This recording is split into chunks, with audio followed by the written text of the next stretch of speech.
Donc, moi, je suis Chloé Blum. Je m'occupe d'un service de rééducation d'enfants et je gère tout ce qui est problème du périnée. Donc, encore moins de rapport avec les gestes qui sauvent. Mais ça me semblait important de pouvoir proposer à la communauté ces bases qui sont pour moi très, très importantes. Que ça soit en situation de crise, mais aussi en temps normal. Voilà. Ah, merci, ça me fait plaisir que vous m'entendiez. Parce que là, ça commençait à m'angoisser de me dire que vous n'alliez pas entendre ce qu'on allait faire. Mais non, ne te stresse pas, n'aie pas peur. Super. Alors, maintenant que je vous ai présenté un petit peu qui vous allez voir ce soir, je vous fais un petit point Covid. Alors, c'est un peu sérieux, désolé, mais ça va être en 3 points. Oui, non et attention. Le oui, c'est oui, notre communauté est encore touchée pendant cette seconde vague. Il y a des personnes de notre communauté qui sont hospitalisées et même en réanimation. Le deuxième, c'est non. Non, il n'y a pas d'immunité collective et il n'y a pas d'immunité juive. Ça n'existe pas. L'immunité, elle dure 5 à 7 mois. Donc là, si vous faites le calcul, comme tout le monde l'a eu à Pourim, vous pouvez très bien l'avoir de nouveau maintenant. Le troisième point, c'est attention. Là, toutes les écoles sont en vacances, mais nous sommes en confinement. Donc, on ne peut pas décemment inviter ses copains de classe pour nous décharger et décharger les autres parents, parce qu'en classe, il y a des mesures barrières qui ont été mises en place de façon très carrée, que vous ne pouvez pas mettre en place chez vous. Il faut savoir que si jamais cet argument, vous ne l'entendez pas, vous entendrez plutôt l'argument de « vous allez être vraiment dans la panade si vos enfants ne peuvent plus aller à l'école », parce qu'il faut savoir qu'avant les vacances, il y a plusieurs classes qui ont failli être fermées dans nos écoles à cause des cas Covid positifs des enfants.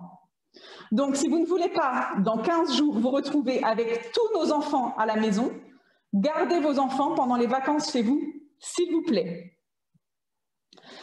Ensuite, le dernier petit point, et comme ça après on lance, je pense qu'on arrive au quart d'heure syndicale, un petit point sur la cellule médicale. Vous savez, la cellule médicale a été montée pendant la première vague, donc notamment avec David Ruimi, pour gérer tout le suivi médical des patients et des personnes isolées. Malheureusement, là, vous savez, on est de nouveau en veille, mais l'objectif de cette cellule médicale, c'est qu'on puisse vous apporter plein d'autres choses et que ça soit pérenne. Donc, c'est pour ça que dès qu'on le pourra, on essaiera de vous proposer des vraies formations en petits groupes, comme la Croix-Rouge ou comme Magen David Adom, dès qu'on le pourra. Voilà. Donc maintenant, je pense qu'on peut commencer la formation des gestes qui sauvent. Je vous préviens, ça va être un show de malade, un show incroyable, show à l'américaine. Ils sont en train de flipper, mais non, n'ayez pas peur, ça va être un truc de fou. Il y a David Asselab, j'ai vu, non? Oui, exactement. Torse nu.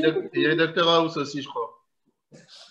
Alors, donc, l'objectif, à chaque fois, je vous présente des scénettes, je vous explique, comme ça vous vous mettez dans le mood, et hop, après, je zappe sur nos héros et nos victimes pour voir ce qu'il en est. Alors Chloé, regarde, je te propose d'attendre encore 2 petites minutes, qu'il soit 20h40, parce qu'on a encore des gens qui nous rejoignent. Et ça serait tellement dommage qu'ils loupent le début de cette formation qui est magnifique. Ok, et bien alors on attend avec plaisir. Voilà, 2-3 minutes. Et en tout cas, on va commencer d'ici 2-3 minutes cette séance de formation. En attendant, on peut passer la main à notre ami David Serfati qui a supervisé tout ça et qui est avec nous ce soir et qui va nous dire un petit mot. Non, moi, j'ai rien fait. Ceux qu'on doit remercier, c'est tout d'abord Chloé et son équipe parce qu'ils font un travail exceptionnel tout le temps et depuis le début de la crise. Et comme elle l'a dit, Chloé, le travail, il démarre que maintenant. Il y a encore beaucoup de boulot, beaucoup de formations à faire, plein de belles choses et c'est incroyable de voir autant de participants ce soir. David, Ruimi, ce soir, il y a déjà beaucoup de monde. Donc, tu peux commencer à flipper un peu. Il ne pas me dire ça. J'avance le micro vers moi et quand c'est vous, je le recule. Et on vous entend très bien, ça va. Est-ce que tu nous entends? On va parler Allez, 2 minutes, les amis, et on commence. Et après, comme on l'a dit tout à l'heure, il y aura un petit caoutch de 20 questions qui nous permettront de voir si vous avez bien appris et bien assimilé les petites scénettes mises en œuvre ce soir par nos amis Chloé, Benjamin et David, et avec des cadeaux à gagner que Chloé vous dévoilera tout à l'heure, évidemment. Voilà. Les cadeaux choisis par Chloé, surtout, il faut dire. Si déjà on en est au remerciement, je veux quand même remercier toute la cellule de crise qui a permis un travail de fou pendant cette première vague et aussi maintenant. Il faut savoir que ça faisait des mois que j'avais envie de faire des formations à la communauté, mais il a fallu des gens un peu fous comme Stéphane Geisman, Samuel Onuna et surtout David Serfati, parce qu'avec eux, il n'y a aucune limite. Je leur dis, je veux 10 bustes. David, il me dit, OK, t'as 10 bustes. Je veux un zoom. OK, t'as un zoom. Je veux des cadeaux. OK, t'as un cadeau. On est tout comme ce que tu veux, Chloé, on ne résiste pas à tout ce que tu nous demandes. Tu l'auras. Voilà. Parfait. Et tu peux dire aussi aux gens, parce que c'est nous, on peut le dire, en tout cas, je crois, David, c'est que nous, derrière, on t'embête aussi un maximum avec toutes nos questions et nos interrogations, et que tu es toujours très présente et enchantée de nous répondre à tout moment de la journée et de la soirée. Avec plaisir. C'est pour ça que j'ai refait un petit point Covid, parce qu'on adore faire des protocoles, mais si on pouvait éviter d'en faire des autres, ce serait bien. C'est pour ça que c'est pas culpabilisant mon discours, mais c'est responsabilisant. Voilà. Les amis, les 20h40, Chloé, je te propose de commencer la première scénette. OK. Alors, les acteurs studios se mettent en place. Est-ce que la télécommande fonctionne? Les commandes fonctionnent hyper bien. Alors, c'est bon. Je sens que tu la maîtrises. Ah, je la maîtrise de malade. Alors, pour ceux qui viennent d'arriver, je vous réexplique, on va faire des petites scénettes et David et Benjamin vont réagir comme il faudrait réagir dans la vraie vie. Donc, préparez-vous, c'est ce que je disais, c'est un show à l'américaine. Si vous pouvez, essayez de vous munir d'un coussin pour tout à l'heure, voire d'une cravate ou d'une ceinture. Voilà. L'objectif, c'est d'apprendre beaucoup de choses, mais de façon assez sympa. Pour celles qui m'ont déjà vu ou entendu, elles le savent, c'est un peu de légèreté et surtout un max d'apprentissage. Donc, on est parti. On est parti? Oui, le grand rabbin est là, il te regarde de près. Hein. Allez, c'est parti. Alors, mettez-vous dans l'ambiance. David se balade au Comtade et voit au loin Benjamin essayer la trottinette de son fils. Emporté par la vitesse et le goût du risque, Benjamin ferme les yeux pour sentir le vent sur ses cheveux. Et c'est la chute. Et oui, il n'a pas réussi à éviter le banc sur sa trajectoire. David court à sa rescousse. Monsieur, vous m'entendez? Serrez-moi la main si vous m'entendez. Il respire.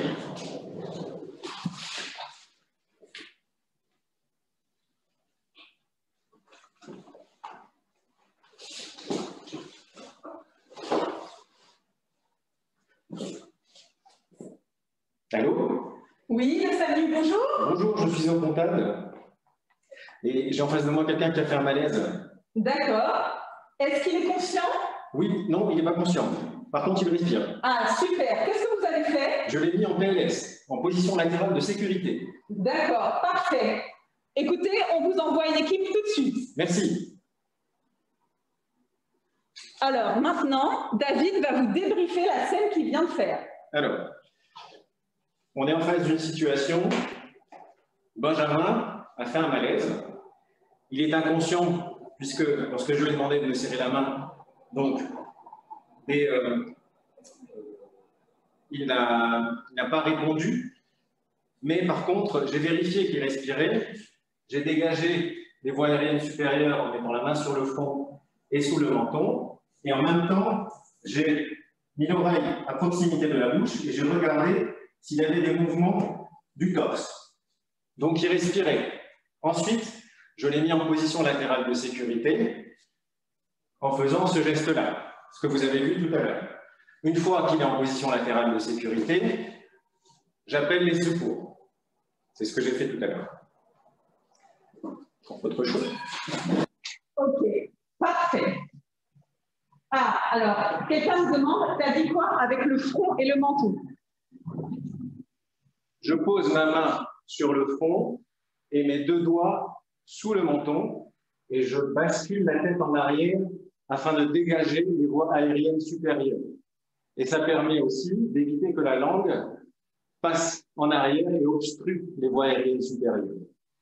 Et après, j'écoute la respiration et je regarde le thorax pour voir s'il y a un mouvement de la cage thoracique, ce qui signifie qu'il respire. Il faut que ce soit plusieurs respirations en 10 secondes. Une seule respiration, ça ne suffit pas. OK. Alors, je vois qu'il y a beaucoup de questions. Sachez qu'après le caout, on prendra un temps. Pendant que je vous ferai les questions du caout, David et Benjamin vont regarder les questions que vous avez écrites et pour pouvoir répondre. Voilà. Alors, on passe à la deuxième scénette. Attention, pareil, acteur studio. David et Benjamin sont tranquillement dans leur salon, affalés sur leur canapé, en train de regarder un match de Ligue des Champions. C'est incroyable. Attends. C'est incroyable. Le Racing est en finale. Au coup de sifflet, le Racing gagne. C'est trop d'émotion pour David qui s'évanouit. Ouais,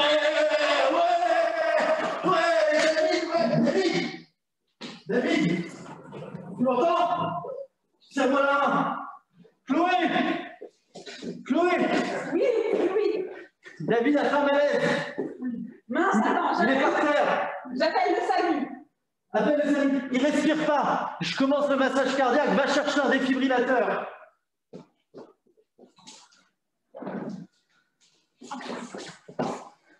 Merci. Tu appelles les secours? Oui, je suis en train. Je vais installer le défibrillateur.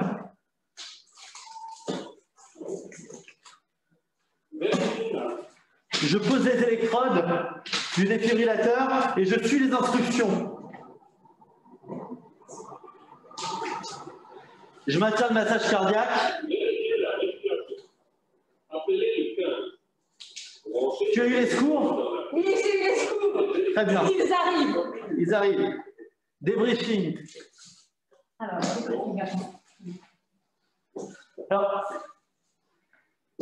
je ne respire pas. Ce à quoi on vient d'assister, c'est un malaise de la part de David, mais là, c'est un autre type de malaise parce qu'on constate qu'il ne respire pas. Donc, c'est ce qu'on appelle un arrêt cardio-respiratoire. Aujourd'hui, on n'a pas besoin de vérifier le pouls pour dire qu'on est dans cette situation. On s'assure juste de l'absence de respiration. Donc, il fait son malaise. La première chose que je fais, c'est je le mets au sol parce que de toute façon, s'il faut entamer des gestes de réanimation, on ne peut pas le faire sur un plan qui est mou, sur un canapé. Ça ne va pas marcher. Il faut mettre la personne au sol sur un plan dur. Donc, je l'installe par terre. Je vérifie la respiration. Pas de respiration. J'ai de la chance, j'ai un témoin qui est avec moi. Donc, je dis tout de suite au témoin d'alerter parce qu'il faut déclencher le processus d'alerte pour que les secours se mettent en route. Et tout de suite, je commence le massage cardiaque. Je commence le massage cardiaque. Et si j'ai connaissance de la présence d'un défibrillateur dans les parages, à proximité immédiate, je demande au témoin d'aller chercher le défibrillateur. Plus vite le défibrillateur sera installé, mieux ce sera pour la victime. Le massage cardiaque, c'est très simple, n'importe qui peut le pratiquer. Si la personne ne respire pas, il n'y a pas de risque à pratiquer le massage cardiaque, il faut le faire. Le principe du massage cardiaque, c'est de se dire, la cage thoracique de David, c'est comme une grosse pompe. Et en appuyant de façon régulière sur cette pompe, je vais pallier, je vais remplacer le fonctionnement du cœur. Et donc, je vais faire circuler le sang et faire circuler le sang jusqu'au cerveau pour pas qu'il y ait de souffrance au niveau du cerveau, de façon à ce que quand on va faire repartir le cœur, il soit bien. Donc, on utilise cet effet pompe en plaçant ses mains au milieu de la poitrine, donc vraiment au niveau du thorax, sur le sternum, pile au milieu. On peut croiser les doigts de cette façon-là. On le fait bras tendu, parce que si on le fait bras plié, on n'est pas assez vigoureux dans le massage, donc bras tendu. Et on fait ce massage à un rythme, comme ça, au milieu de la poitrine, un rythme de 100 par minute. Alors, là, je ne peux pas vous montrer vraiment l'effet bombe sur David, parce que il va en souffrir, mais même sur un coussin, et vous pouvez prendre un coussin au domicile pour faire le même geste. Alors, n'hésitez pas à faire le même geste. Vous vous mettez par terre et vous positionnez le coussin comme Benjamin. Comme ça, il va vous montrer exactement. Peut-être mets-toi perpendiculaire pour voir qu'il était... Et donc là, on pose, on a la victime, donc c'est son thorax, on est au milieu de sa poitrine, on est bras tendus, et là, on va essayer donc d'imprimer une dépression de 3 à 5 cm. Donc c'est pas rien, hein, c'est vraiment comme ça, sur un rythme de 100 par minute. Alors, comment savoir qu'on est à 100 par minute? Alors, comment savoir? Là, on va faire en sorte que vous essayiez tous à la maison. Je vais mettre la musique. Vous connaissez tous Staying Alive, mais comme on peut être un héros et être un peu plus à la page, je vais vous mettre toutes les chansons qui peuvent vous faire 100 par minute. Et on va un peu fatiguer Benjamin et vous aussi en face. Hein? C'est parti. Donc, si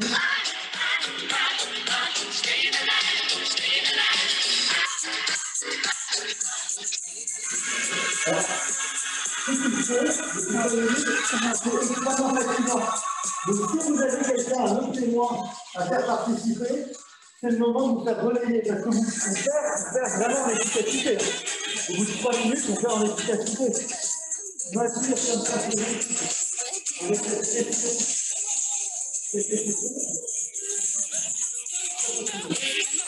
Purée, coupe la musique, parce qu'on n'entend pas bien quand tu donnes les informations, c'est dommage.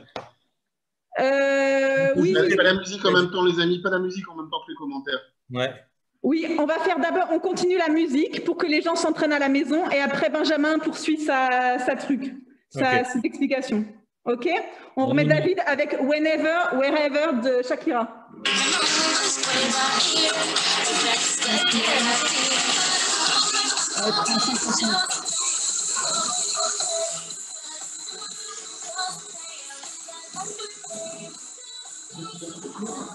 Allez, vas-y.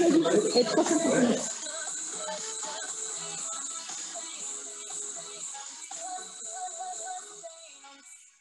Et alors là, dernier, ça c'est pour vous donner, désolé.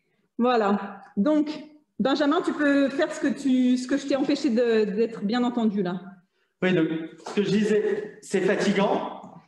Faire le massage cardiaque, donc s'il y a quelqu'un d'autre, un témoin, la personne qui a donné l'alerte qui peut vous relayer, il faut qu'elle le fasse. Même si la personne n'a pas été formée, c'est très simple d'expliquer à la personne, fais comme moi, mets-toi au milieu et appuie avec ce rythme de 100 par minute. On peut répondre. Et on essaie de le maintenir. Il faut pas l'arrêter, le massage cardiaque, jusqu'à l'arrivée des premiers secours. Les pompiers, quand ils vont arriver, le SAMU, ils vont prendre le relais. Mais il faut à tout prix le maintenir. Par rapport aux insufflations, les insufflations, elles sont plus indispensables. C'est pas du tout une obligation pour des témoins. Alors, si vous êtes à plusieurs secouristes, des gens qui ont déjà été formés, que vous connaissez la victime et que vous sentez de le faire, on peut pratiquer des insufflations au rythme de 30 compressions pour 2 insufflations, mais c'est absolument pas une obligation. Le fait de faire cet effet pompe au niveau de la cage thoracique, de toute façon, ça va oxygéner le sang. Donc, vous êtes dans la rue, c'est un inconnu, on est en plein Covid, vous n'avez aucune envie de faire du bouche à bouche à un inconnu, vous faites juste le massage cardiaque et c'est déjà excellent. Dernier point, le défibrillateur. Alors peut-être David, tu peux te réinstaller comme ça, je le montre. Ce défibrillateur automatique, c'est un appareil qu'on va pouvoir trouver dans plein de lieux publics notamment. C'est un appareil qui est fait pour être utilisé par des secouristes amateurs et par des témoins qui ne s'en sont jamais servis.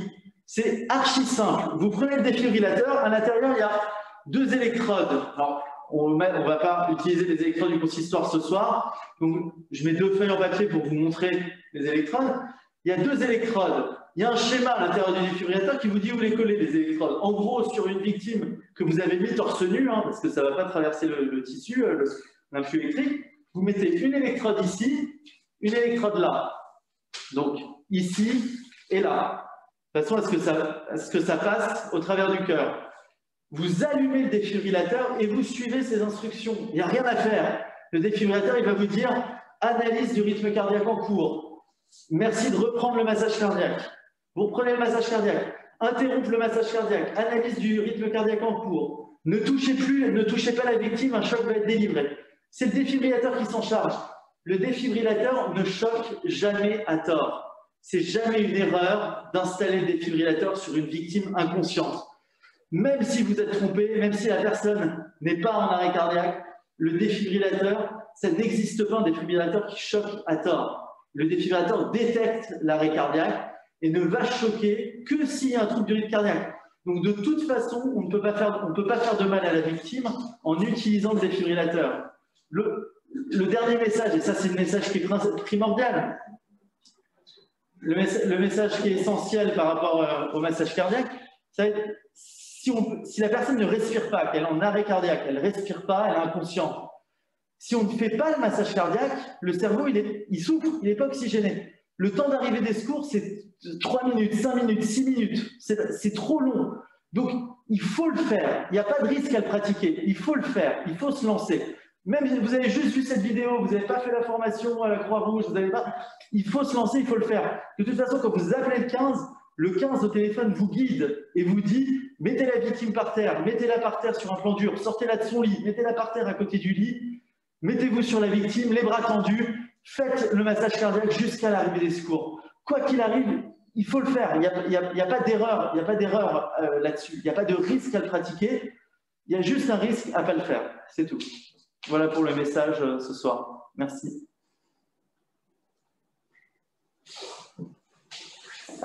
Alors, pendant que nos acteurs... Je reprends le micro. Pendant que nos acteurs soufflent un petit peu, parce qu'on les a fait bien bouger, là, je vous fais un petit point sur la douleur thoracique. Parce que là, le patient, il était inconscient et son cœur s'était arrêté. Mais on est quand même conscient que le plus fréquent, c'est justement quand on a une douleur thoracique, ce qu'on appelle l'infarctus. Donc, qu'est-ce que c'est? Ça peut arriver à tout le monde. Donc, c'est une douleur qui serre le cœur. Les gens, ils vont vous expliquer que ça serre. La douleur, elle peut irradier dans la mâchoire, irradier dans l'épaule, voire même dans tout le bras gauche, du côté du cœur, et même des fois une douleur au niveau de l'estomac, tout du côté du cœur. Donc, quand quelqu'un vous dit « ça me serre le cœur », alors là, c'est une urgence, c'est pareil. Ça veut dire que son cœur souffre. Donc, vous lui demandez « depuis quand ?» Est-ce que ça lui arrive fréquemment? Est-ce qu'il prend des médicaments? Et bien sûr, vous appelez le 15. Vous expliquez tout ça au 15 et en attendant, vous mettez la personne en position confortable. Alors, ça peut être en position couchée, mais ça peut aussi être en position semi-assise parce que peut-être que la personne a du mal à respirer quand on la couche. Donc ça, c'est la douleur thoracique. C'est moins grave que ce qu'on vient de vous présenter, mais malheureusement beaucoup plus fréquent. Voilà. Donc maintenant que tout le monde a soufflé, on va passer à la 4e petite scénette. Alors, David et Benjamin sont à la fabrique à miam. Le resto est payé par le lobby pharmaceutique, hein, vous vous en doutez. David vient de faire une hyper bonne blague à Benjamin, hyper soft, hein, vous connaissez David. Hein. Du coup, Benjamin avale de travers un morceau de saumon miel d'épices. Il est conscient. Il ne me suit plus. Je le penche un petit peu en avant et je tape 5 fois du plat de la main entre les deux omoplates. Tant qu'il ne respire pas, j'alterne avec 5 manœuvres de Heimlich. Le poing tourné vers le creux de l'estomac, dirigé en arrière et vers le haut. 1, 2, 3, 4, 5. Assieds-toi. Attends, viens ici. Viens, viens, viens. Allonge-toi vers moi. Comment tu te sens?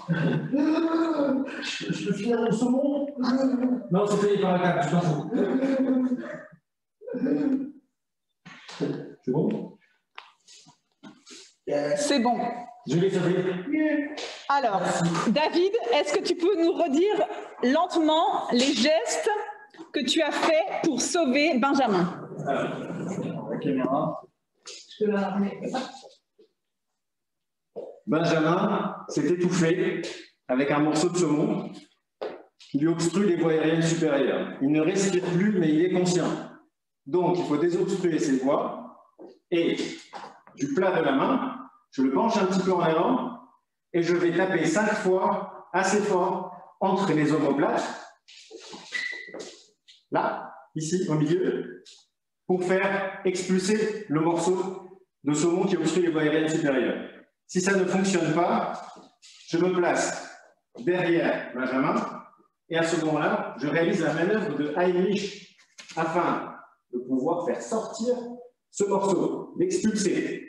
Donc, je serre très fort le poing tourné vers le ventre, le creux de l'estomac et 5 gestes de la sorte. Et j'alterne jusqu'à ce qu'il retrouve sa respiration normale.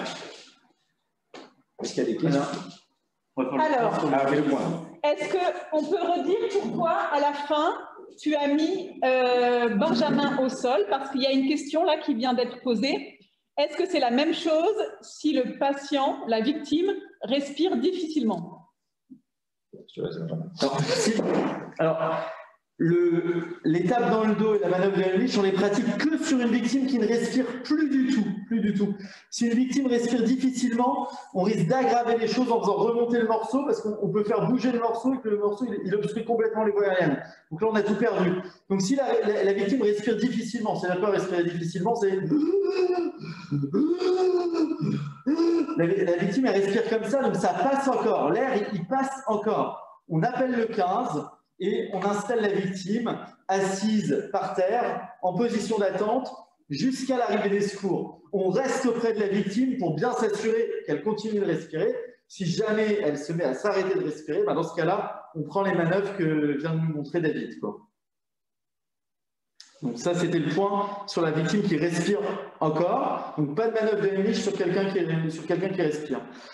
Le point qu'on va aborder, peut-être, c'est le nourrisson. Alors, ce qu'on a vu là sur la victime qui s'étouffe, sur l'étouffement, c'est valable chez l'enfant à partir de 1 an ou 2. Chez l'enfant, à partir de 1 an ou 2, s'il s'étouffe, l'étape dans le dos, la manœuvre de Heimlich, si on peut le faire. Chez le nourrisson de moins de 1 an, c'est différent. Quoi qu'il arrive, on ne secoue jamais un enfant la tête en bas en le prenant par les pieds. Ça, c'est pas bon, c'est dangereux, ça marche pas. Deuxième point, si l'enfant respire encore, pareil, c'est ce que j'ai mimé, l'air passe, mais il fait un bruit bizarre, on sent qu'il s'est passé quelque chose, mais il respire. On fait le 15, on laisse l'enfant assis, on le surveille, on tape pas dans le dos, on ne fait rien d'autre. Le nourrisson donc de moins de 1 an, qui a avalé quelque chose de travers et qui ne respire plus, il s'étouffe, il ne respire plus, ça passe pas. On prend le bébé délicatement, on le met la tête en bas, on lui maintient la bouche ouverte, on le pose comme ça sur sa jambe, la tête légèrement penchée vers le bas, et comme chez l'adulte, on va appliquer 5 tapes dans le dos, vigoureuses. Ce n'est pas de la maltraitance, hein, c'est des tapes vigoureuses, mais ça va lui permettre d'expulser le morceau. On n'a pas réussi à expulser le morceau, on retourne le nourrisson, et au milieu de la poitrine, au niveau du bas du sternum, au milieu de la poitrine, on va appuyer juste en dessous, 5 fois des compressions à 2 doigts, comme ça, 5 fois. Puis on le retourne et on lui fait cracher le morceau jusqu'à ce qu'il crache le morceau et qu'il se mette à pleurer. Quand il se met à pleurer, de toute façon, c'est un enfant pour qui il va falloir appeler les secours. Donc, si possible, il y a un autre témoin qui a appelé les secours dès le début. Et quand il se met à pleurer, on a toujours commencé par alerter. Hein, et quand il se met à pleurer, on arrête, on surveille l'enfant, on attend l'arrivée des secours. Voilà. Merci. Merci.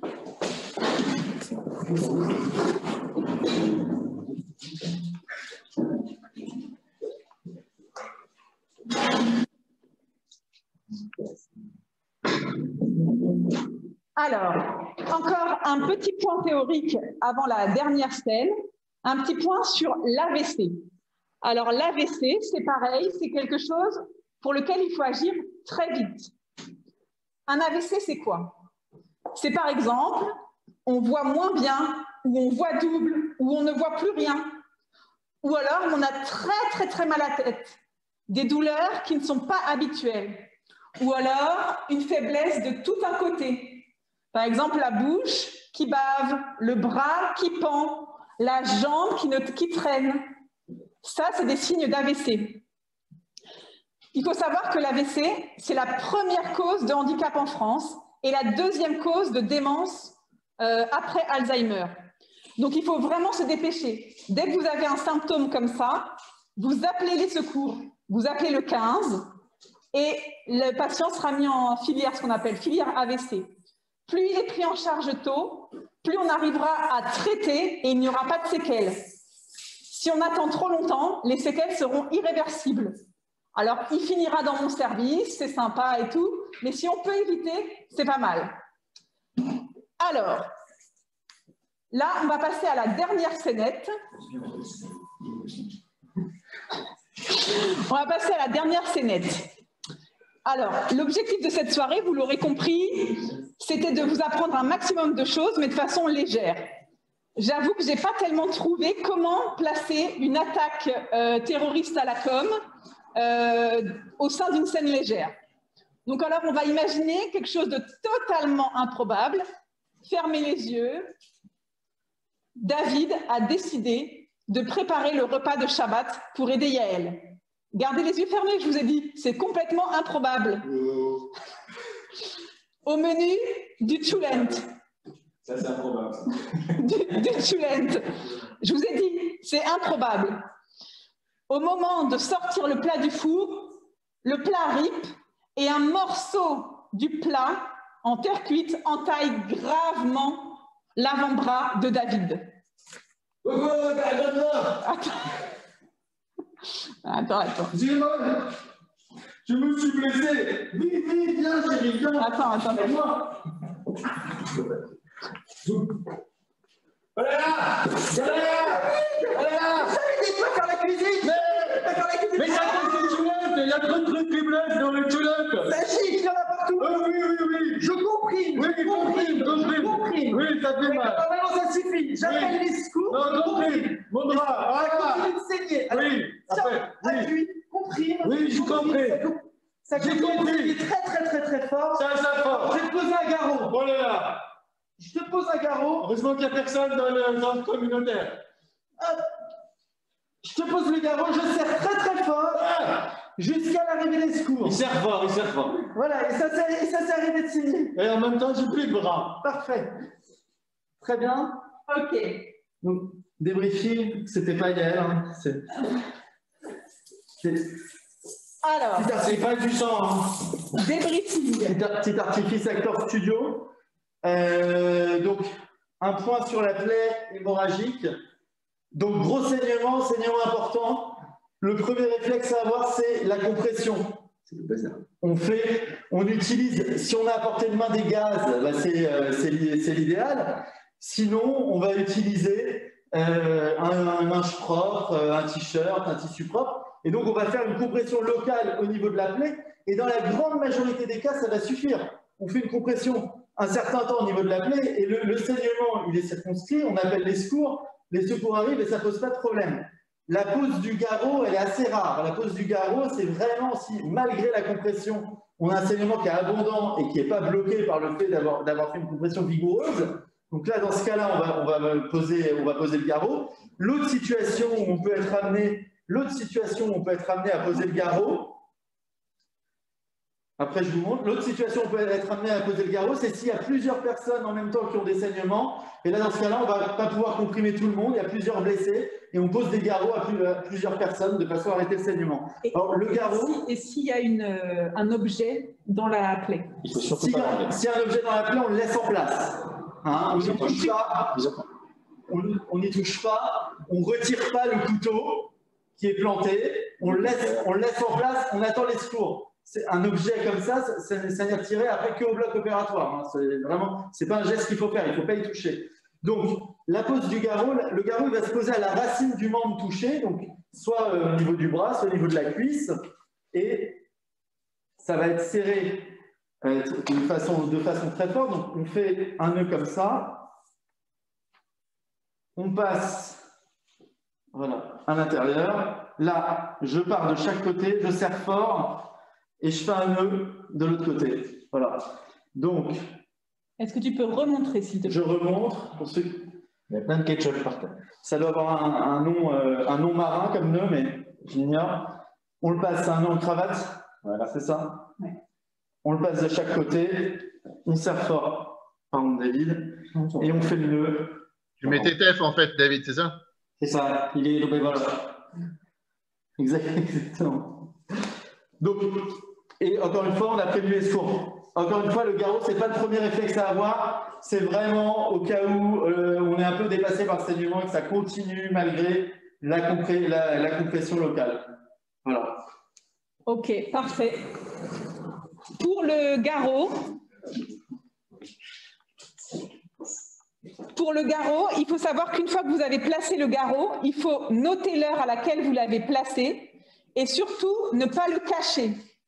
Il faut que les secours, en arrivant, voient tout de suite qu'il y a un garrot. Pourquoi? Pourquoi Benjamin vous a dit que ce n'était pas du tout en premier recours? D'abord, on comprime. Parce que si on met un garrot, au bout de 2 heures d'un garrot, les nerfs vont aussi être écrasés. Et du coup, on peut perdre l'usage de son bras. Et au bout de, par exemple, 4-5 heures, on peut avoir carrément ce qu'on appelle une gangrène. Et alors là, il faudrait amputer le membre. D'accord? Ou ça peut même abîmer les reins, et alors là, on peut aller jusqu'au décès. Donc, un garrot, c'est ce qu'on voit dans les films, c'est certain. Pour autant, c'est de la deuxième intention après la compression qu'ils vous ont montré. Écoute, Stéphane, on peut lancer le caout. On va lancer le caout, je vais vous expliquer un petit peu comment ça se passe. Chloé, tu voulais dire quelque chose, dis-moi. La question, c'est... non, on va d'abord lancer le caout et après, on répondra à leurs questions. Comme ça, pendant le caout, on regarde les questions et on vous fait un petit point. Ce que je te propose, Chloé, si tu veux bien, c'est on lance le caout. Donc, les amis, pour aller sur le caout, il faut être caout.it, donc K-A-H-2-O-T.it. Donc, si vous allez sur Internet, moi, ce que je vous conseille, c'est de jouer via votre partage d'écran sur votre ordinateur et de répondre aux questions via votre téléphone portable. Je vais vous donner le code dans quelques minutes, les amis. Une petite seconde. Et alors, Chloé, ce que je te propose, c'est qu'on fait chaque question. Les questions se terminent, on verra les bonnes réponses et les mauvaises réponses. Et à ce moment-là, tu pourras commenter avant la prochaine question, la question en l'occurrence. Alors, je préviens juste une chose, Chloé, parce que tu t'y attends pas. Alors, je vais te prévenir. C'est qu'on ne peut pas donner 2 bonnes réponses pour les questions. D'accord? Donc, j'ai fait quelque chose. Tu verras normalement que je n'ai pas trop fait de bêtises. OK? D'accord, OK. Allez, on y va, les amis. Pas de problème. Voilà, je vous ai partagé mon écran. Comme ça, je valide. Premier secours. On est parti. Play. Je vais vous donner le code pour jouer. David, si tu peux l'écrire le code. C'est pas ça. Je t'écoute, donne-nous le code. Alors, un instant, mon ami. Le code pour jouer. Donc, pour jouer, vous allez sur kahoot.it. Une petite seconde, il est en train de chercher, mon ami. Je vous ai mis le lien pour aller sur le Kahoot. Je vous ai mis le lien dans le chat directement. Donc, le code PIN, c'est 495 32 69. 495 32 69. Voilà. Vous l'avez devant vous, normalement. Voilà, on a déjà 4 joueurs qui sont déjà inscrits. Voilà, ça monte 9, 10, 15. Parfait. Alors, ce soir, on passe sur un Kahoot de 20 questions qui ont été concoctées par la team des winners avec Chloé, Benjamin et notre ami David, alias David Hasselhoff. On a 52 inscrits. Allez, on vous laisse vous inscrire, les amis. Quand tout le monde est inscrit, on y va.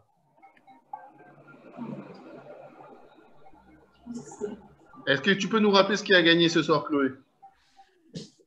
Alors, il y a à gagner un casque Bluetooth,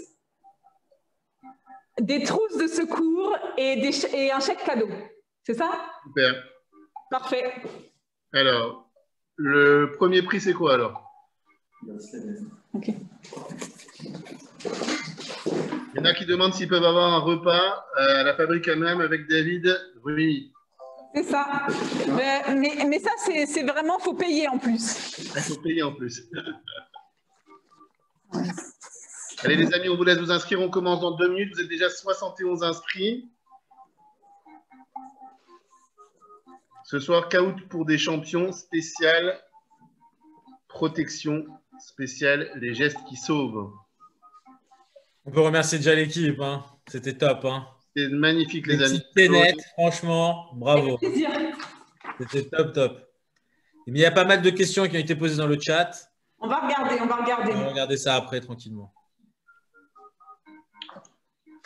David, je te laisse gérer le chat pendant que moi je gère le... Pas de souci, je m'en occupe. le Kahoot, mon Vous avez ami. donc l'adresse hein, avec le numéro qu'il faut rentrer pour entrer sur le Kahoot, le code PIN. Hein. Allez, on se laisse 2 minutes les amis. Dans 2 minutes, si tout le monde n'est pas connecté, on commence. C'est dommage. Il y a déjà 75 inscrits sur le Kahoot.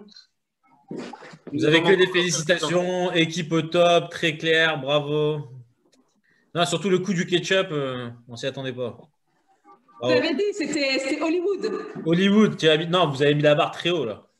Et puis, il faut quand même que je remercie les garçons parce que je leur ai fait des scénettes où leur... On ne s'attendait pas du tout. Voilà, c'est ça. Ils ont fait beaucoup d'impro, ils sont très forts. Non, ils ont été très bons. Alors, il y a juste un code à mettre, les amis. Hein. Donc, vous allez sur kahoot.it, comme c'est écrit sur mon écran, et vous mettez le code PIN 495 32 69. On commence dans exactement 2 petites minutes. Je vous remets les informations. Voilà. À la production ce soir, vous avez David Serpati. Bah, surtout Stéphane, attends, ne rigole pas, je vais te mettre en vedette. Là, tu peux pas, mon ami. Je peux toujours. L'informaticien. On a le grand rabbin également qui est avec nous ce soir. Exactement. On demande si pour la PLS. Et peut-être lui donner la parole également. Alors, on fait le Kahoot, on lui donne la parole. Tu veux bien? Monsieur le grand rabbin, vous m'entendez? Ouais, bien sûr, très très bien. J'en entends que toi. Eh ben, dis-moi, on est très heureux de vous avoir. Très très très très grosse soirée. Magnifique, vraiment. Bravo à toute l'équipe. Et vraiment, c'était ludique, vraiment marrant à la fois. Enfin, on a passé une super soirée. Tous les enfants ont beaucoup appris aussi. Et puis, voilà, je pense que David est une force de la nature parce qu'il a survécu à une chute, un arrêt cardiaque, un AVC, en l'espace de quelques minutes, plus une coupure. Donc, vraiment, voilà, cavode. On m'appelle Toulantman.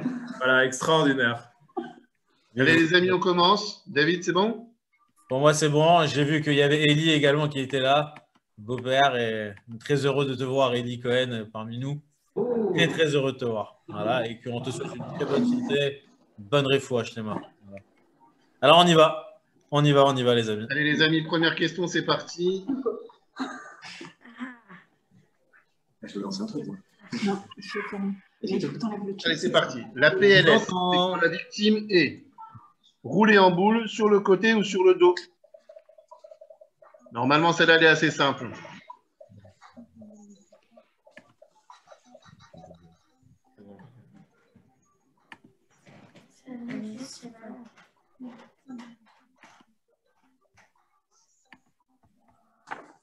Voilà, et la bonne réponse, 69 bonnes réponses. Bravo. Sur le côté. Il y a quand même 2 qui ont mis en boule. On va voir le classement tout de suite. Ethan a pris la tête avec 922 points. Et Chloé, je te propose de commenter ta première question. Alors, cette question, elle n'appelle pas trop de commentaires. J'espère que ceux qui ont marqué que c'était roulé en boule, c'était une blague. Pour répondre à une des questions qu'il y avait sur le chat, la PLS n'a pas de côté. Simplement, on va voir pour une prochaine question La femme enceinte, il y a un côté à ne pas favoriser. Mais je ne vais pas vous dire parce que sinon je vous donne la réponse. Tu as spoilé. Voilà. Allez, les amis, deuxième question. Et comme j'avais formé un beau duo au dernier caout avec le grand rabbin, je l'invite à poser la deuxième question s'il est d'accord. Génial, mais du coup, je ne vais pas pouvoir répondre. Bon, alors. Allez, à toi, mon ami. Il veut le cadeau, il veut le cadeau. Attends, je me concentre. Une victime s'étouffe, elle respire difficilement. Quel geste effectuez-vous en premier? 5 claques franches entre les deux omoplates, 5 compressions abdominales. J'alerte et j'installe la victime en position semi-assise. On va voir si vous avez bien suivi. Il n'y a qu'une réponse qui est correcte. Je rappelle donc qu'il faut savoir quel geste on effectue en premier. Effectivement, 5 claques franches entre les deux omoplates. Je vais laisser Chloé C'est pas ça. la réponse. Ah non, pardon. J'alerte et j'installe la victime en position semi-assise. Oui, alors, pourquoi? Parce que votre victime respire. Elle respire difficilement. Ah oui, mais on s'est fait avoir. Ben oui, je ne peux pas lire les réponses. C'était la feinte. C'était la feinte. Bravo. C'était la feinte. Donc, comme elle respire, comme il vous l'a dit, on ne va pas taper parce que sinon, on risque de mettre le morceau carrément bien bloqué. Tout à fait. On la met en position d'attente. Voilà. Harold, Je suis fait avoir. Voilà, j'aurais pas dû lire la question. Harold, t'as buté quelqu'un déjà là. Allez, troisième question, les amis. Chloé, c'est bon, on peut avancer? Oui, bien sûr. Je suis ton rythme. Troisième question, les amis. Alors, attendez, on va voir le classement. Salomé prend la tête, suivi par SPV, Dalia 3e, Glominé 4e et Ruth 5e. Allez, on continue. Troisième question, les amis. La victime est au sol. Que faire? Lui donner des claques, lui verser de l'eau sur le visage, ou vérifier qu'elle respire, plus voir si elle est consciente.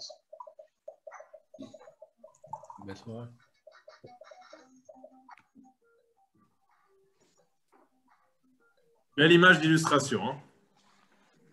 J'ai pris ce que j'ai trouvé. Surtout pas quitter la pièce. Hein. Oh, bravo. Chloé, on t'écoute. C'est parfait, bravo, on a été très bon. Il n'y a rien à rajouter. C'est ça. On aura... il y en a deux qui donnent des claques, hein, quand même. C'est les mêmes qui ont dit rouler en boule. Si c'est la belle-mère, à voir. Allez, quatrième question. David, elle est pour toi. Même maman, je fasse bonjour. Hein. Allez, on y va. Quatrième question, les amis. On va commencer. Toujours Salomé qui est en tête. SPV, ça ne bouge pas beaucoup. Je vous rappelle que pour gagner, non seulement il faut répondre bien et correctement à la question, mais il faut aussi répondre le plus vite possible pour pouvoir gagner. Prochaine question. Je vais la poser comme ça, Harold peut jouer. Comment savoir si une personne inconsciente respire? Vous la pincez, vous prenez son pouls, vous placez sa tête en arrière et soulevez son menton.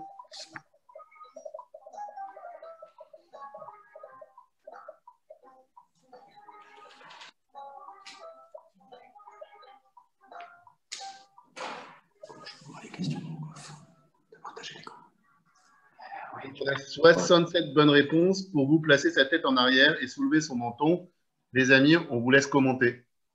Alors, prendre le pouls, de toute façon, là on vous l'a dit, on ne prend plus le pouls. À part, si vous êtes formé, c'est pareil que les insufflations. Mais là, pour l'instant, pour vous, en tout cas pour tout à chacun, c'est une perte de temps. En plus, ça ne nous intéresse pas.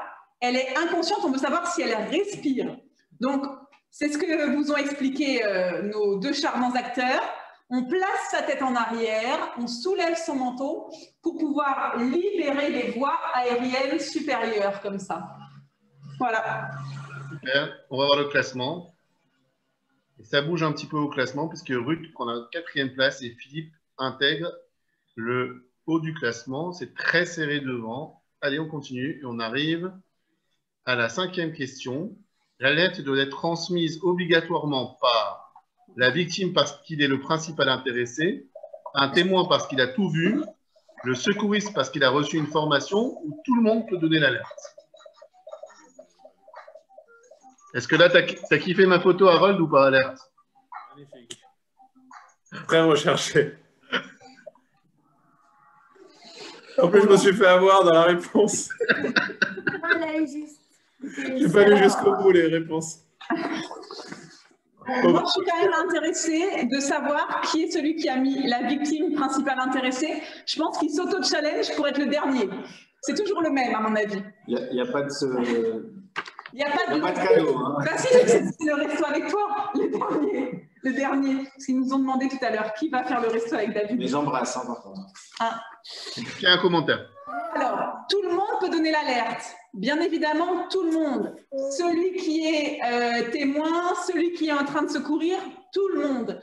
C'est comme ce que Benjamin vous a dit. On ne rate rien à essayer. Ben, à donner l'alerte, c'est pareil. Dès que vous pouvez donner l'alerte, vous donnez. Razak, les amis, prochaine question. On arrive déjà au quart du jeu, puisqu'il y a 20 questions ce soir. 6e question. Le classement, ça a bougé. Hein, Oh là là! Dalia remonte en 2e place, Philippe 3e, Glomine est 4e. Et les Lechter 5e, ça se tient en pas grand-chose. Les amis, ce soir, on va gagner sur la rapidité. 6e question. Quand vous alertez les secours, vous composez le 18, le 15 ou le 112, le 17, le 118-218 ou le 55 spécial tunisien. Comme ça.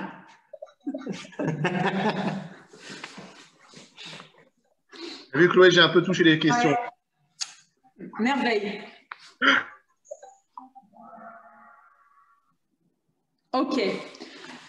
Alors, si vous avez besoin d'alerter les secours, vous pouvez appeler les 3 numéros 118, 115 et 112, en sachant que le 15, c'est le SAMU.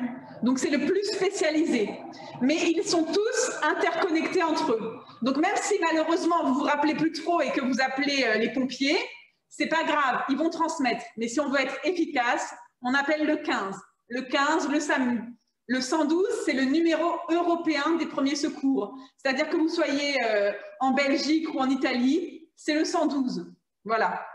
Petite parenthèse, il y a aussi le 114 pour les personnes malentendantes. Ça a l'air de rien, mais ça leur permet de pouvoir signaler quelque chose, même par téléphone. Voilà, donc c'était le rouge. Allez, classement les amis. Dalia prend la tête devant Glominet, Philippe 3e, Léa G intègre le classement. Et on arrive en 5e position avec les Lechter. On continue notre caout. 7e question les amis, c'est parti. Si l'hémorragie est à l'extrémité d'un membre, l'élévation de celui-ci au-dessus du cœur peut aider à stopper l'hémorragie. Vrai ou faux? Non mais... J'aime mes photos, je vois, c'est ça?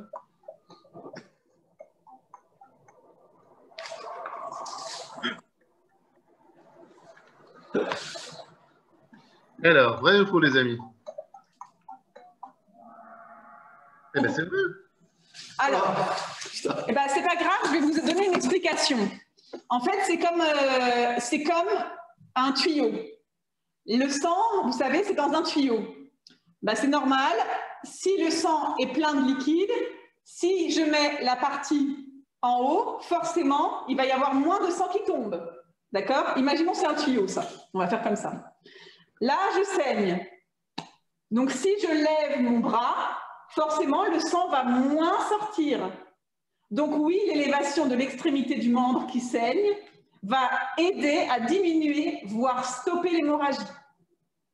Forcément, si je le mets en bas, eh ben, la pression fait que ça va augmenter encore l'hémorragie. Donc c'était vrai. Allez, classement les amis. Vous avez aidé. Et là, ça a bougé. Hein. Léa G, premier, Gabriel, deuxième, SPV, Salomé et Dr No. Oh, Dr No. Ah, ça bouge le classement, les amis. Hein. Allez, on continue. 8e question. On est parti. Lors d'une plaie importante avec saignement, il faut comprimer directement ou il faut mettre un garrot en priorité?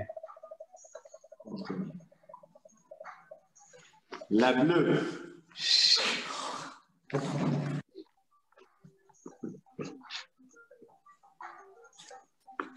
Ils nous entendent. Putain, c'est vrai, regarde. Elles sont magnifiques. Elles sont géniales. Chloé, c'est à toi. Et les chaussures sont magnifiques. J'ai des Nike. bien évidemment, il faut comprimer directement. Alors, ceux qui ont mis qu'il fallait mettre un garrot, c'est que vous n'avez pas bien écouté Benjamin. Le garrot, c'est si la compression n'est pas possible parce qu'il y a quelque chose dedans, ou si la compression n'est pas suffisante, si ça continue à saigner, ou alors, si vous avez beaucoup de victimes, vous ne pouvez pas vous dédoubler, vous ne pouvez pas jouer au twister, écraser avec un pied, la main, comme ça. Donc, vous mettez un garrot pour pouvoir vous occuper de plusieurs victimes. Mais il faut d'abord comprimer. Et n'oubliez pas les risques du garrot. Voilà. Donc, on le fait quand on en a vraiment besoin, mais en deuxième intention. Allez, le classement ne va pas bouger, les amis, à mon avis, puisqu'il y a eu pas mal de bonnes réponses. Donc, le classement reste le même. On attaque la 9e question. Une victime qui saigne du nez doit se le boucher elle-même, la tête et le regard vers le haut. Vrai, faux, aucune importance.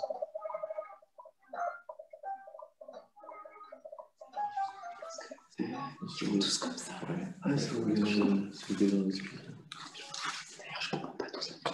Allez, 4 secondes pour répondre, les amis. Pour le moment, il pense que le saignement, il faudra qu'il y ait la différence. On vous laisse commenter. 37 bonnes réponses. Et la réponse, c'est faux. Alors, la réponse, c'est faux. Titi Glominet, moi, je trouve que la question est claire. En fait, ce n'est pas du premier secours, mais on l'a mise, enfin, je l'ai mise parce que c'est une erreur qui est fréquemment faite. En général, on dit, vous pensez et vous levez la tête comme ça. Mais c'est une erreur. Il faut mettre la tête en avant et effectivement comprimer les deux narines.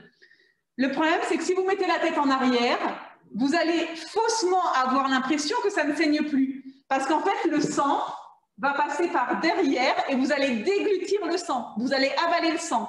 Nous, on a besoin de pouvoir voir si ça saigne. Et pour pouvoir voir si ça saigne, il faut laisser l'écoulement se faire par le nez. Voilà. Merci pour ces explications. Classement. Gabriel prend la première place. Docteur No. Titi Glominet dit qu'il fallait en parler pendant la formation. Alors là, vous vous êtes bien rendu compte qu'on fait une formation en Zoom. Donc, on a fait ce qu'on pouvait en essayant de pas trop vous inonder d'infos. Et justement, le caout, ça sert à poser des 2-3 questions qu'on n'a pas pu aborder. Et il faut bien vous départager. Hein, parce que moi, au consistoire, on m'a dit que c'était un peu trop facile, mon caout. Ça balance, hein, ça balance, ça balance. Ça balance. Voilà, tu vois. Faut pas la chauffer, Chloé. Et je la chauffe pas, moi. Moi, je dis rien, moi. Faut pas la chauffer. Allez, 10e question, les amis. On est à la moitié du jeu. La victime présentée est enceinte, inconsciente, mais respire. L'alerte a été passée. Que peut-on dire? Rien, elle est dans la position d'attente attendue. L'axe tête-cou-tronc n'est pas respecté. Je vois très bien que la victime de la photo n'est pas enceinte. La victime n'est pas du bon côté. On a parlé. Pour Titi Glominet. 43 bonnes réponses. Il y a pas mal de gens qui ont bien suivi. On veut les explications. Alors, donc la PLS, comme on l'a dit tout à l'heure, il n'y a pas de côté. Peu importe à droite ou à gauche, selon la facilité que vous avez dans l'environnement. D'accord? Parce que vous n'allez pas tordre la patiente, enfin la victime, pour vous mettre du côté que vous préférez. Simplement, la femme enceinte, elle, il ne faut pas la mettre sur la droite. Alors, petite réflexion, mais un peu sexiste, mais comme ça, vous aurez encore en tête, la femme est maladroite.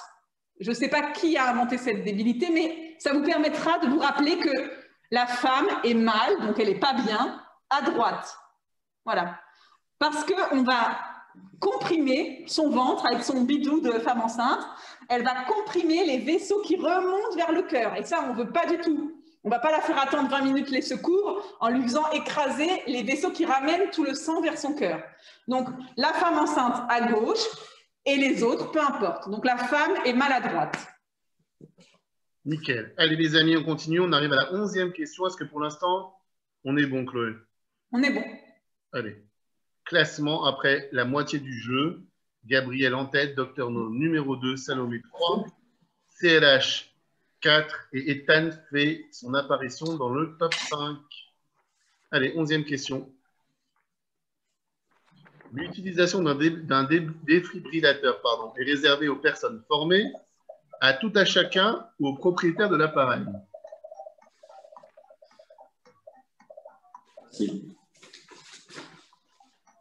Celle-là, même moi, je la sais. Chloé, tu ne peux pas dire celle-là, elle est simple.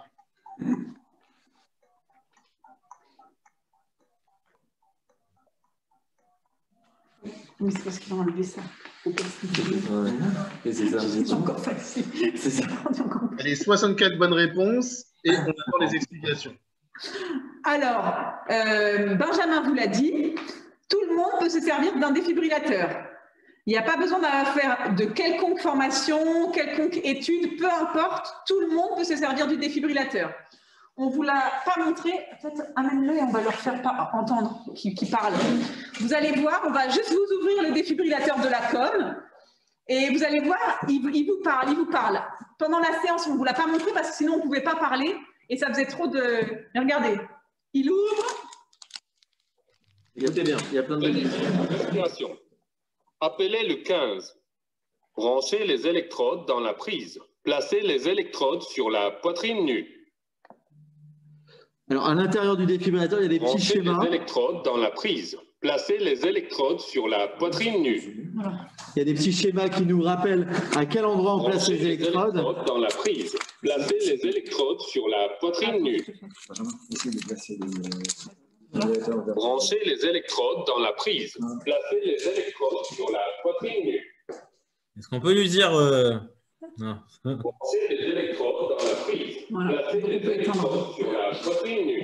Donc, comme vous l'aurez compris, tant que vous ne faites pas ce qu'il vous dit de faire, il répète. Placez les électrodes. Allez, super, merci les amis. On continue. 12e question. Intégration de Gabouri dans le top 5. C'est très serré. Les 3 premiers se tiennent dans un mouchoir de poche. Allez les amis, on continue. 12e question ce soir. Dans quel ordre agir? Alerter, secourir, protéger. Protéger, alerter, secourir. Ou protéger, secourir, alerter.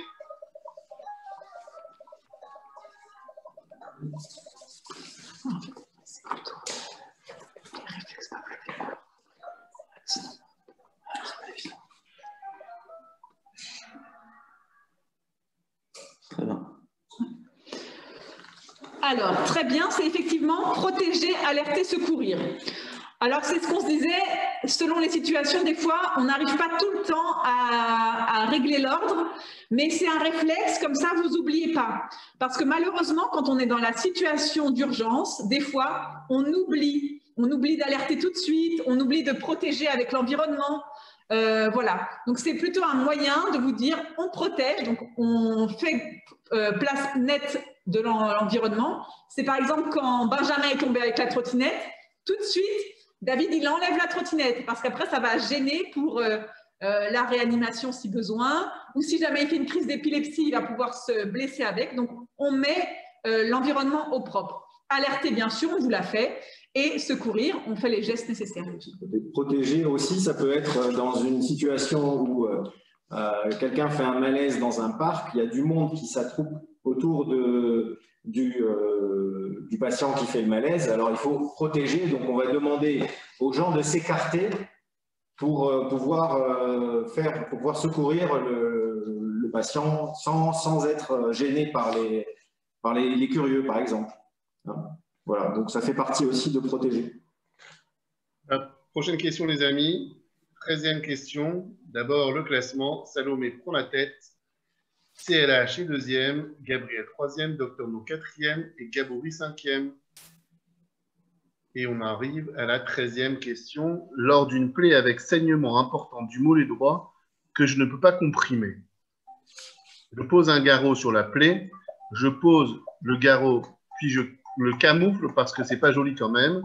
Je pose un garrot en haut de la cuisse droite. Si la victime a mal, je desserre le garrot.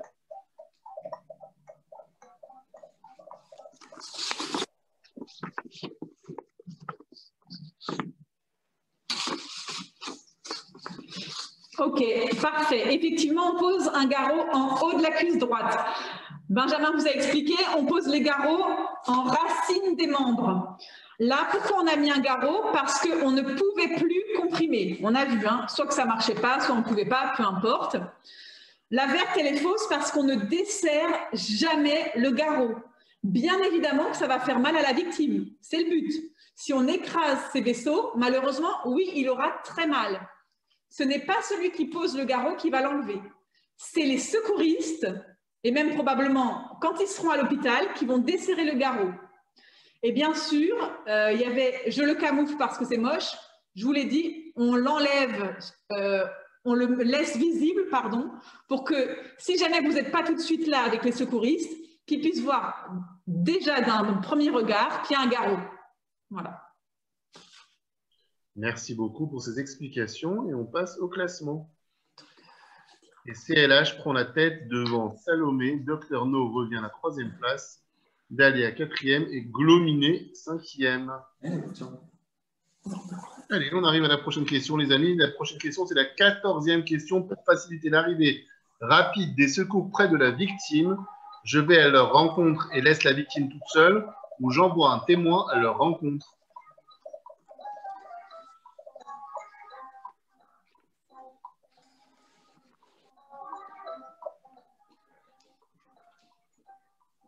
Je pense que ça, c'est juste notre écran. 70 bonnes réponses, les amis, avec j'envoie un témoin à leur rencontre. Parfait. Question ? Il n'y a rien à dire. On ne laisse surtout pas la victime seule. En tout cas, à part si, bien évidemment, mais maintenant, c'est vraiment plus le cas, si on n'a aucun moyen de communication, bien évidemment, on va aller chercher du secours. Mais là, tout le monde a son téléphone ou alors on crie. Voilà. Allez, prochaine question, les amis. On arrive à la 15e question. Le classement n'a pas bougé pour cette 14e. 15e question. Lors d'un massage cardiaque, je réalise des compressions thoraciques à 120. Pour m'aider, je chante dans ma tête. Staying Alive, Whenever, ou bien Gitano, ou bien et 1 et 2 et 3-0 d'un supporter bourré en 98.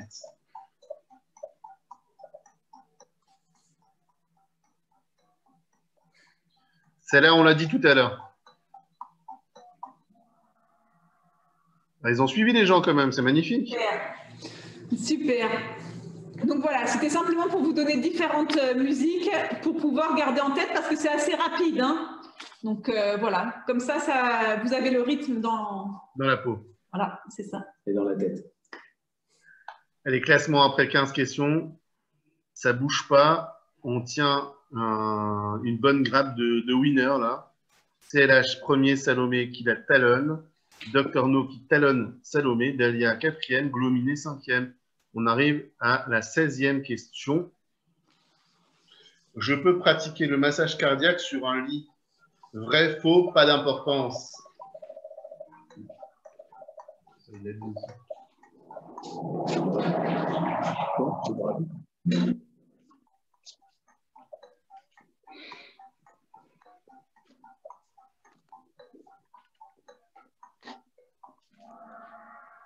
Et c'est faux, effectivement. On l'a dit tout à l'heure, c'est faux. On a besoin d'une explication? Je remonte juste avec une balle pour expliquer ce que Benjamin a dit. C'est que vous, votre objectif, c'est d'écraser le cœur en faisant le massage cardiaque pour que la pompe s'écrase et que le sang aille dans tout le corps. Vous imaginez bien que s'il y a un plan dur en bas, ça écrase, mais si le plan est mou, eh ben, je vais descendre avec le plan mou, par exemple le lit ou le canapé, et j'aurais fait aucun système de pompe. Voilà.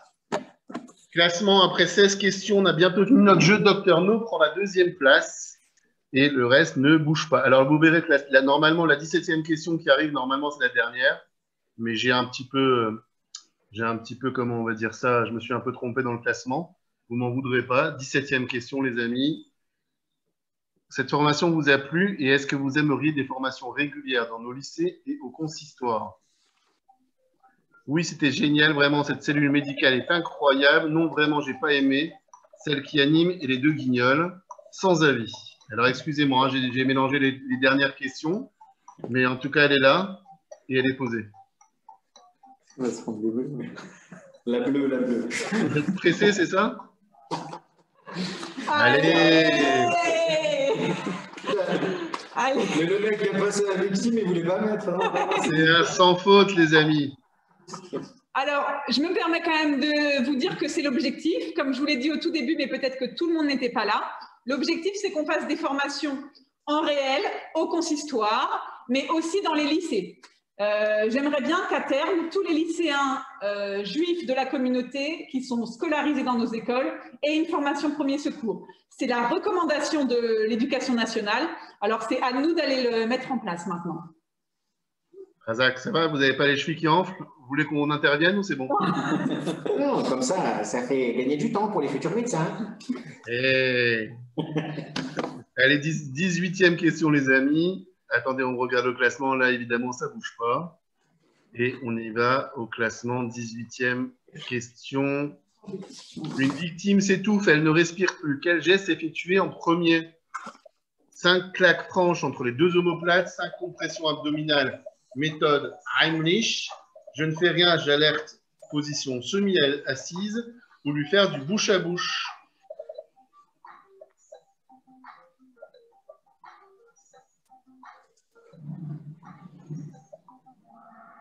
Et 54 bonnes réponses pour 5 claques franches entre les deux omoplates. Messieurs, dames, est-ce que vous avez quelque chose à commenter? Il n'y a rien à commenter de plus que ce qui a été fait par les garçons. Donc, on commence d'abord par les claques et on poursuit par Heimlich. Et plus ou moins, on alterne si jamais ça ne suffit pas. Il n'y a pas de... Eh bien, les amis, il nous reste 2 questions. On arrive à la 19e.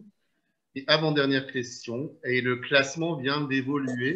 C'est Dr No qui prend la tête, Salomé 2e, CLH 3e. Et Aspide intègre pour la première fois, je crois, le classement 19e et avant-dernière question. C'est parti. Chez le nourrisson qui s'étouffe, les claques données avec le plat de la main ouverte, le nourrisson couché sur le ventre. Vrai, faux ou peu importe.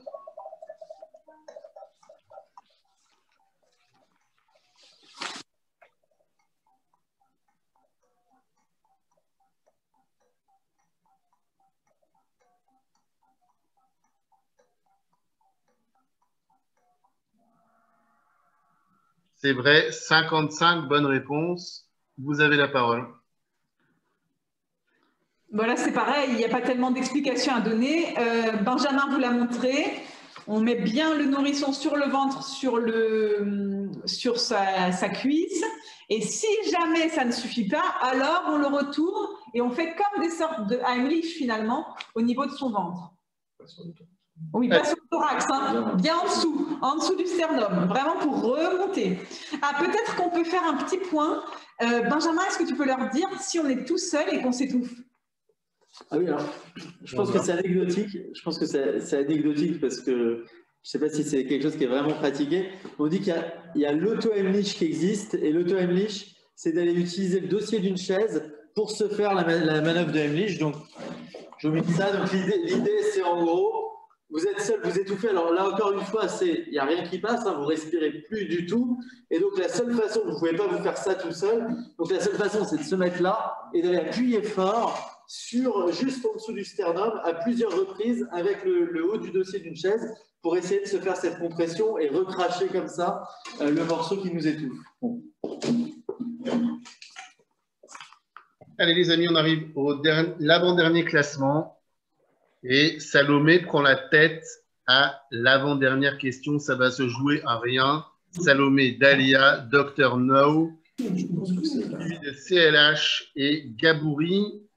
On arrive à la dernière question, les amis. Vous êtes prêts pour la dernière question? C'est parti. La victime est inconsciente et respire. Que dois-je dire aux pompiers?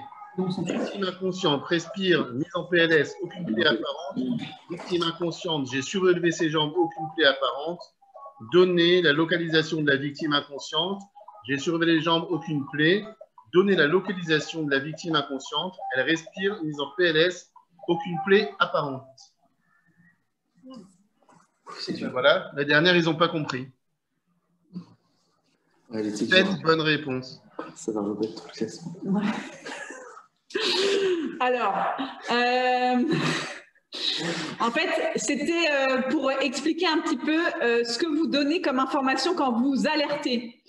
On dit qui je suis, qui est la victime, où je me trouve, dans quel état est la victime. Donc là, il fallait dire, elle est inconsciente, elle respire. Et qu'est-ce qu'on fait quand elle est inconsciente et elle respire? On la met en PLS. Mais je ne vois pas la verte, c'est écrit quoi? En fait, il faut que Parce que je ne vois pas pourquoi ce n'est pas la rouge. Parce que tu as donné la localisation, alors que sur la rouge, tu n'as pas donné la localisation. Voilà, la bonne réponse est avec la localisation. Voilà, il fallait donner la localisation au SAMU, en fait, enfin, Okay. au secours. Okay.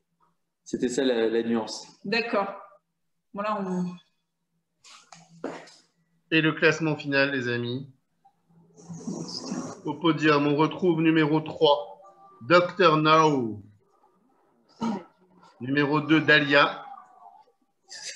Et le grand gagnant, ou la grande gagnante, Salomé. Ah, bon, ça va pas tout.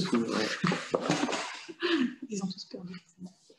Ok, bah, bravo Salomé, Dalia et Dr No. Parfait. Alors, on a coutume, quand on fait un caout ici, de donner la parole au gagnant. Alors, je propose de donner la parole à Salomé.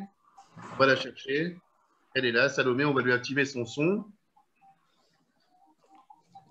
Alors, si Salomé elle veut bien activer son son, je lui ai activé.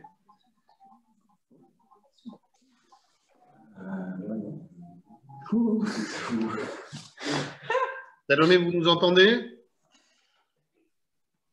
Salomé, Salomé. Elle ne veut pas parler, Salomé. Allez. Le deuxième, c'était Dr No. Alors, effectivement, je ne sais pas comment il s'appelle, Dr No.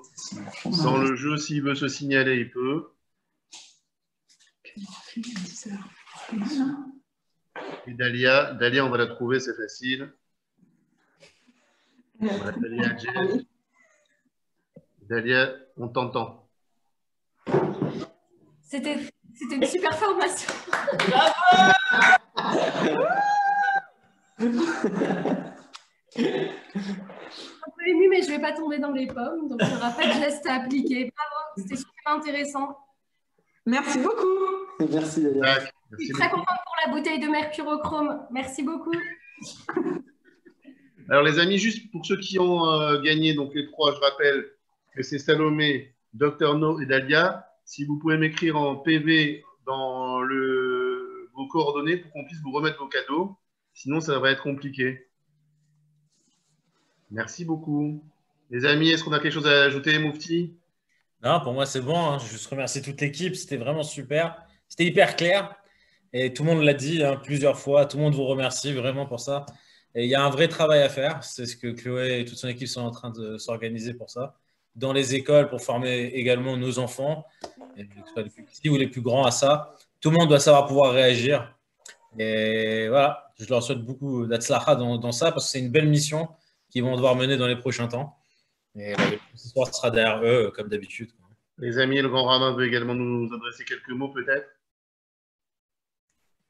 Voilà, merci, c'était vraiment une formation très sympathique et je lance un appel pour les personnes, les responsables d'associations ou des gens qui seraient en contact avec des responsables d'associations communautaires qui ne seraient pas encore équipés de défibrillateurs.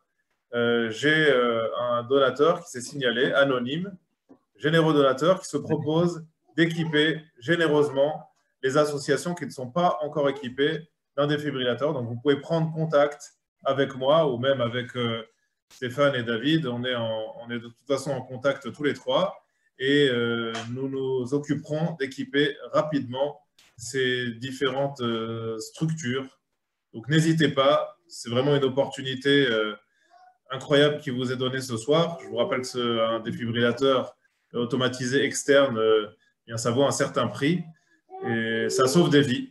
Donc, n'hésitez pas à vous signaler et on fera en sorte de pouvoir vous équiper au plus vite. C'est une super nouvelle. Merci beaucoup. Merci beaucoup à cette personne-là. Et puis, on va faire le travail auprès de toutes les associations et toutes les communautés pour trouver des solutions pour eux. Il y en a encore beaucoup qui n'en ont pas, malheureusement, mais on va gérer ça. C'est super. Alors, les amis, juste avant de laisser le mot de la fin à Benjamin, Chloé et David, évidemment que l'émission elle sera sur le YouTube du Consistoire dans la semaine, parce qu'il y a beaucoup d'émissions en ce moment et que Anne-Sophie, elle galère pour tout mettre le jour J en ligne. Mais en tout cas, vous retrouverez la formation Les gestes qui sauvent sur le YouTube du consistoire dans la semaine où vous retrouverez les winners, Chloé, Benjamin et David. Le mot de la fin, il est pour vous, les amis. Il faudra refaire aussi la formation pour Patas, hein, absolument. Obligatoire. Mais bon, là, on est parti pour 30 jours. Et les gagnants, n'oubliez pas de m'envoyer un message parce que si on n'a pas vos coordonnées, on est mal barré. C'est pas grave, tu nous les files, les cadeaux. Évidemment, je te connais. Allez, les amis, les cadeaux seront disponibles au consistoire, hein, chez Stéphane. Allez, les amis, on vous laisse finir. Bah, écoutez, nous, on voulait juste vous remercier parce qu'il y a une affluence de fou. Je suis vraiment hyper contente parce que c'est pas quelque chose d'hyper sexy de premier abord. J'espère qu'on l'a rendu un petit peu plus sexy, justement. C'était l'objectif. Et surtout, je veux remercier mes deux acolytes. Benjamin, qui est quand même le spécialiste de la soirée et qui nous a bien expliqué avec toute l'expérience qu'il a. Et David, qui est comme moi un novice, mais qui s'est mis cette semaine à fond dans les premiers secours pour justement qu'on puisse vous former ce soir, mais aussi pour la suite. Voilà. Et n'oubliez pas que la cellule, on est encore disponible là si vous avez quoi que ce soit comme problème d'ordre médical lié au Covid ou à l'isolement secondaire au confinement. N'hésitez pas, on est là aussi pour ça. Là. Razak, merci beaucoup les amis.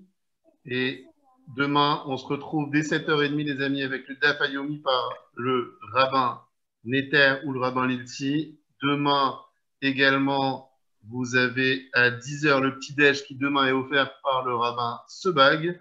Et à 21h, demain également, chiour du rabbin Sebag. Et demain, chiour exceptionnel en direct d'Israël qui nous est offert par le grand rabbin Claude Hayman à 19h. Les amis, bonne soirée. Pour donner une information à David Rumi, parce que je sais qu'il l'attendait, on a eu plus de 300 connexions ce soir. Qui était... Voilà. Et donc, on a eu beaucoup. Atlantique, apparemment. Hein. Voilà, exactement. Jusqu'au Canada. Ils ont vu David Rumi, best star, ils ont dit on vient. Allez, viens à la maison. Moi, pour ma part, juste vous dire encore un petit mot, que c'est hyper agréable de voir de la jeunesse juive qui se bouge. Vous êtes tous médecins, vous avez comme nous tous beaucoup de boulot, beaucoup de choses, des vies de famille, etc. Et de voir cette jeunesse juive, parce que finalement vous êtes encore un peu jeune, bon David, un peu plus dur, mais pour les autres, ça va. Mais pour les autres, en tout cas, c'est quand même agréable de voir cette jeunesse juive aujourd'hui qui se motive et qui va de l'avant et qui propose des choses pour la communauté. Merci. La jeunesse, c'est dans la tête. Voilà, exactement. Razak à Stéphane pour tous ces zooms. Bravo. Razak, les amis. Merci. Merci à vous. Merci à vous. Merci à la com.